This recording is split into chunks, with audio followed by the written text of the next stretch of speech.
నమస్తే, welcome to special focus. 40 రోజుల నిర్విరామ యుద్ధంలో ఇప్పుడు చిన్న బ్రేక్. అమెరికా ఇరాన్ మధ్య ప్రస్తుతం కుదిరిన ఈ ఒప్పందం అంతర్జాతీయ రాజకీయాల్లో అత్యంత ఉత్కంఠభరితమైన మలుపు. మరి పీస్ ప్లాన్ పై అమెరికా ఇరాన్ ఎలా ముందుకెళ్తాయి? ట్రంప్ను నమ్మొచ్చా? ఇజ్రాయెల్ సైలెంట్ గా చూస్తూ ఉంటుందా? ఇరాన్ దీనికి స్పందించకుండా ఉంటుందా? ఇప్పటికే సీజ్ ఫైర్ సమయంలోనూ ఇరాన్ ఇజ్రాయెల్ మధ్య దాడులు మాత్రం ఆగడం లేదు. దీన్ని విరమణానాలా లేక విరామమనాలా? ఎలా పిలవాలి? ఎవరి ప్లాన్ ఏంటి?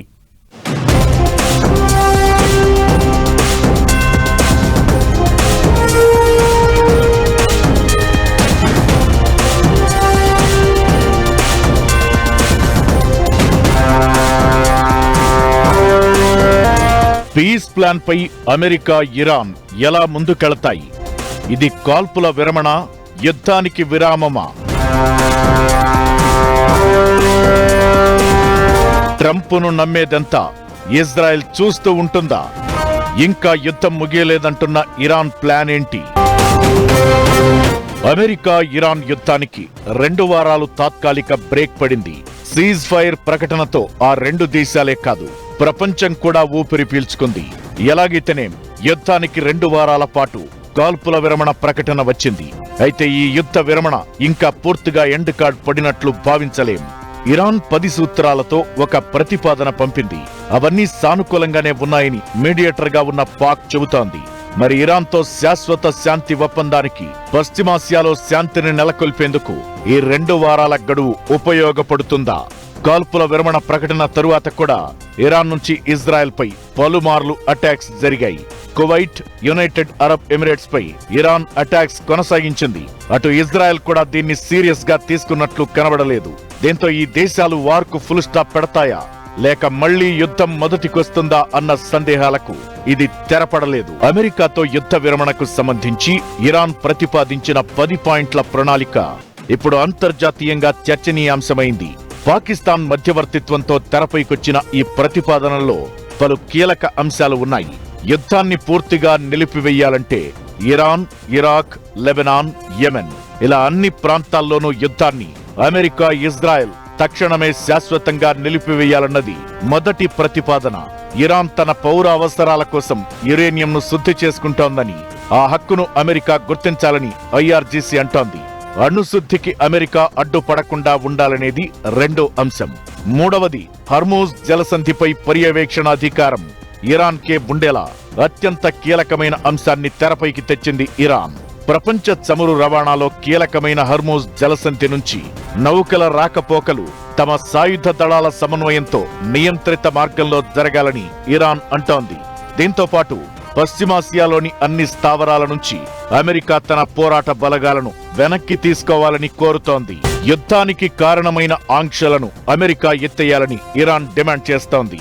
ఇరాన్ పై ఉన్న అన్ని ప్రాథమిక, ద్వితీయ ఆర్థిక ఆంక్షలను కూడా పూర్తిగా తొలగించాలని చెబుతోంది. విదేశాల్లో స్తంభింపజేసిన ఇరాన్ ఆస్తులు, నిధులను వెంటనే విడుదల చేయాలని, యుద్ధం వల్ల జరిగిన నష్టాన్ని, పునర్నిర్మాణ ఖర్చులను అమెరికా పూర్తి స్థాయిలో భరిస్తూ నష్టపరిహారం చెల్లించాలని ఇరాన్ డిమాండ్ చేస్తోంది. ఇరాన్ కు వ్యతిరేకంగా ఐక్యరాజ్యసమితి భద్రతా మండలి IAEA చేసిన అన్ని పాత తీర్మానాలను రద్దు చేయాలంటోంది ఇరాన్. అటు ఇరాన్ తాను ఎప్పటికీ అణ్వాయుధాల్ని తయారు చేయబోనని ఈ ప్రణాళికలో అధికారికంగా హామీ ఇచ్చింది. ఈ ఒప్పందం అంతర్జాతీయ చట్టం ప్రకారం చెల్లుబాటయ్యేలా ఐక్యరాజ్యసమితి భద్రతా మండలి ద్వారా ఒక బైండింగ్ తీర్మానాన్ని ఆమోదించాల్సి ఉంటుంది. అక్కడ యుఎస్ విధించినటువంటి శాంక్షన్స్ ఏదైతే ఉన్నాయో, ఆర్థిక ఆంక్షలు ఏదైతే ఉన్నాయో, ఇరాన్ మీద విధించినటువంటి ఆర్థిక ఆంక్షలు ఫస్ట్ తొలగించాలి.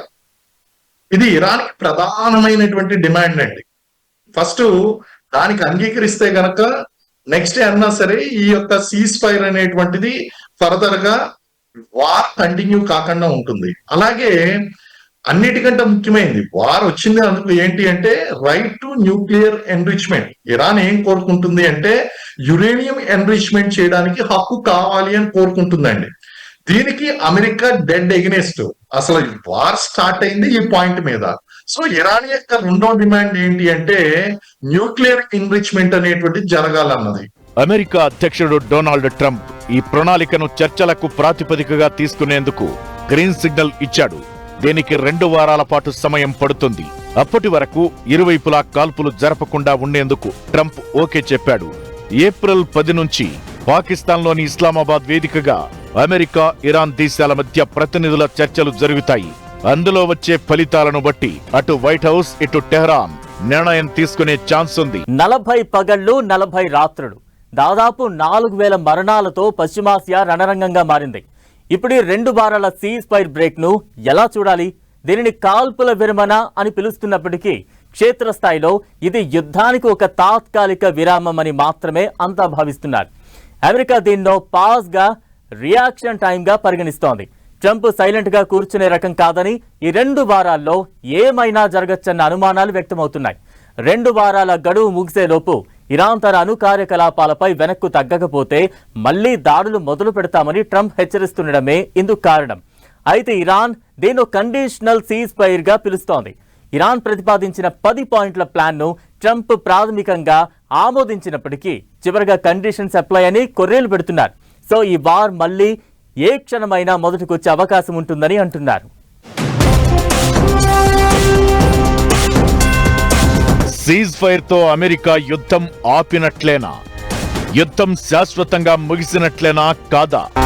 10 పాయింట్ల ప్రణాళికలో అమెరికా ఓకే చెప్పేవెన్ని? లెబనాన్ను వదిలిపెట్టబోమన్న ఇజ్రాయెల్ ఏం చెయ్యనుంది? సీజ్ ఫైర్ ప్రకటన తరువాత కూడా ఇజ్రాయెల్ గల్ఫ్ పై ఇరాన్ దాడులు. అమెరికా సీజ్ ఫైర్ కు ఇరాన్ ఓకే చెప్పింది. కానీ అమెరికాతో పూర్తిగా యుద్ధం ఆగలేదనేది ఇరాన్ చెబుతున్న మాట. అటు పాక్ మధ్యవర్తిత్వంతో అమెరికాతో 2 వారాలు చర్చలకు అంగీకరిస్తున్నట్లే తెలిపింది. ఈ 2 వారాల పాటు హర్మోజ్ జలసంధిలో సరుకు రవాణా నౌకల రాకపోకలకు ఎలాంటి ఇబ్బంది ఉండదు. ఈ విరామం కేవలం దౌత్యపరమైన చర్చల కోసమేనని, యుద్ధం శాశ్వతంగా ముగిసినట్లు కాదని ఇరాన్ స్పష్టం చేస్తోంది. ఇప్పటికైతే అమెరికా అధ్యక్షుడు డొనాల్డ్ ట్రంప్ వైఖరిలో కొంత మార్పు కనిపించింది. మొన్నటి వరకు అత్యంత కఠినంగా యుద్ధం మరింత తీవ్రమవుతుందని, ఇక వార్ వన్ సైడేనన్న రేంజ్ లో ట్రంప్ ప్రకటనలు చేశారు. తరువాత సడన్ గా చర్చల దిశగా అడుగులు వేశారు. ఒక నాగరికత పూర్తిగా అంతమైపోతుందన్న రేంజ్ నుంచి డెడ్ లైన్ విధించిన కొన్ని గంటల్లోనే ఇరాన్ పై సీజ్ ఫైర్ ను 2 వారాల పాటు అమల్లోకి తెస్తున్నట్లు ట్రంప్ ప్రకటించడం ఆశ్చర్యకరమే. గతంలో ఇరాన్ ప్రతిపాదనల్ని ఏమాత్రం అంగీకరించలేదు ట్రంప్. అయితే ఇప్పుడు ఆ దేశం ప్రతిపాదించిన 10 పాయింట్ల ప్రణాళికను చర్చలకు ఒక ఆచరణాత్మక ఆధారంగా ట్రంప్ అభివర్ణించారు. అదే సమయంలో ఇరాన్ పై తాము పైచేయి సాధించినట్లు ప్రకటించుకున్నారు. ఇప్పటికే అమెరికా తన సైనిక లక్ష్యాలకు మించి సాధించిందని, కాబట్టే శాంతి కోసం ఇరాన్ కు ఓ ఛాన్స్ ఇస్తున్నామనేది ఆయన చెబుతున్న మాట. ఈ విరామం కూడా ఉచితంగా ప్రకటించలేదు ట్రంప్. హర్మూజ్ జలసంధిని తక్షణమే సురక్షిత రవాణా కోసం తెరవాలని ప్రధానమైన షరతు పెట్టారు. ఇరాన్ పునర్నిర్మాణం జరిగితే భారీగా డబ్బు సంపాదించుకోవచ్చని కామెంట్స్ చేయడం ద్వారా యుద్ధం కంటే వ్యాపార పరంగానే అమెరికాకు లాభదాయకమని ట్రంప్ భావిస్తున్నట్టు తెలుస్తోంది. మొత్తం మీద ట్రంప్ బల ప్రదర్శన చేస్తూనే శాంతిని కోరడమనే వ్యూహాన్ని అనుసరిస్తున్నారు. కానీ ఆయన మాటల్ని నమ్మడానికి లేదు. ఏ క్షణంలోనైనా మళ్లీ మొదటికొచ్చి ఇరాన్ పై విరుచుకుపడ్డా ఆశ్చర్యపోవాల్సిన అవసరం లేదు. ఇప్పుడు జరిగింది ఏంటి? సైకలాజికల్ గా యుద్ధం ఆగింది. యుద్ధం ఆగాక వాళ్ళ దేశంలో వాళ్ళు ఆలోచించుకుంటారు కదా, ఇరాన్ లో ఏం డ్యామేజ్ అయింది, బ్రిడ్జిలు పోయినాయి, అయిపోయినాయి, నాయకులను చంపేశారు కదా, 100 మంది నాయకులను చంపేశారు కదా. ఎవరు పరిపాలిస్తున్నారు దేశం ఈవేళ? ఆర్మీ పరిపాలిస్తుందా ఇరాన్? లేకపోతే వాళ్ళ ముల్లాస్, ఇస్లామిక్ ముల్లాస్ పరిపాలిస్తున్నారా? అందరూ అనుకుంటున్నారు ఆర్మీయే పరిపాలిస్తున్న, ముల్లాని పక్కన తోసి పారేశారు. ఇది బయటకు వస్తాయి. సో 2 వారాల టైంలో ట్రంప్ కి అడ్వాంటేజ్ ఏంటంటే ఆయిల్ ప్లాన్లు, ఇరాక్ ప్లాన్, అదే ఇజ్రాయెల్ ప్లాన్లు, ఈ దేశాలు ప్లాన్ చేసుకుంటారు. కొత్త యుద్ధం తయారు చేయడానికి అవుతారు. ఆయిల్ మార్కెట్ 10 రోజులు చల్లారుతారు. చాలా పెద్ద విషయాలు కదా. 2 వారాల్లో ఏమవుతుందో మనం చూడాలి. అమెరికా ఇరాన్ 2 వారాల సీజ్ ఫైర్ పై ఇజ్రాయెల్ ఆచితూచి స్పందించింది. ఈ విషయంలో ట్రంప్ కే మద్దతిస్తామంది. అయితే ఈ ఒప్పందం లెబనాన్ కు వర్తించదని స్పష్టం చేసింది.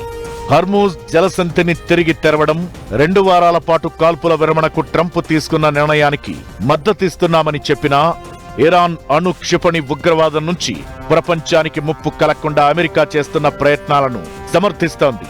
ఇరాన్తో చర్చల్లో యుఎస్, ఇజ్రాయెల్ దాని మిత్ర దేశాల లక్ష్యాలను సాధించేందుకు తాము కట్టుబడి ఉన్నామని అగ్రరాజ్యం అమెరికా హామీ ఇచ్చింది. అయితే ఈ కాల్పుల విరమణ లెబనాన్ కు వర్తించదని తెలిపింది. అన్నట్లే లెబనాన్ పై ఇజ్రాయెల్ దాడులతో విరుచుకుపడింది. ఇటు కాల్పుల విరమణ ప్రకటించిన తరువాత కూడా ఇరాన్ వైపు నుంచి ఇజ్రాయెల్, గల్ఫ్ దేశాల మీదకు క్షిపణులు దూసుకెళ్లాయి. నెతన్యాహుకు ఈ పరిణామాలు ఇష్టం లేకపోయినా ట్రంప్ మాటను కాదనలేకపోయాడన్న అభిప్రాయం వ్యక్తమవుతోంది. మొత్తంగా అన్నీ కలిసి ఒక భారీ వినాశనాన్ని కొన్నాళ్ల పాటు వాయిదా వేసినట్లేననేది విశ్లేషకుల అభిప్రాయం.